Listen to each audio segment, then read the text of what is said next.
પ્રાર્થના સંદેશ ન્યૂઝમાં આપનું સ્વાગત છે। કપડવંજના ધુળિયા વાસણા ગામના ડમ્પર ચાલક યુવાનનું શંકાસ્પદ હાલતમાં છુંદાયેલો મૃતદેહ મળતા પંથકમાં ચકચાર। હત્યા કે અકસ્માત રહસ્ય અકબંધ ધુળિયા વાસણા રોડ પર 32 વર્ષીય યુવાન છુંદાયેલ હાલતમાં મળી આવ્યો।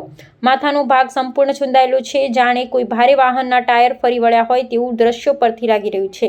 પરિવાર શોકમાં ગરકાવ થઈ ગયો હતો અને ગામમાં લોકમુખે મોત અંગે વિવિધ અટકળો સહિત ચર્ચાઓ થઈ રહી છે। શું આ માત્ર અકસ્માત છે કે પછી આની પાછળ કોઈ ઘેરાયેલું રહસ્ય છે? યુવાનના માથાના ભાગ સંપૂર્ણ રીતે છુંદાયેલી અવસ્થામાં મળતા મોત અંગે શંકા કુશંકા। યુવાનના મોતના સમાચારથી ગ્રામજનો સહિત આજુબાજુથી મોટી સંખ્યામાં લોકોના ટોળેટોળા ઉમટી પડ્યા। યુવાનની મોતની જાણ પોલીસ વિભાગને કરાતા ઘટના સ્થળે દોડી આવી પ્રાથમિક તપાસ હાથ ધરી હતી। પોલીસે મૃતદેહને પીએમ અર્થે ખસેડી તપાસ તેજ કરી। રિપોર્ટર પ્રતિક ભટ્ટ, ખેડા। મોટીજેર સરપંચને ઝાલા મારું નામ છે।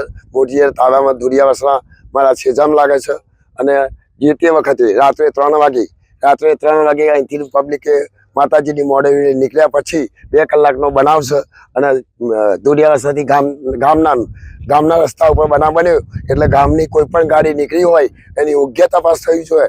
યોગ્ય તપાસ થઈ જે તે બનાવ ઊંડી તપાસ કરી યોગ્ય તપાસ કરી અને જે તે ગુનેગાર એને કાયદેસર તપાસ થવી જોઈએ। પ્રાર્થના સંદેશ ન્યૂઝની તમામ લેટેસ્ટ અપડેટ્સ માટે ચેનલને હમણાં જ લાઈક, શેર અને સબસ્ક્રાઇબ કરો।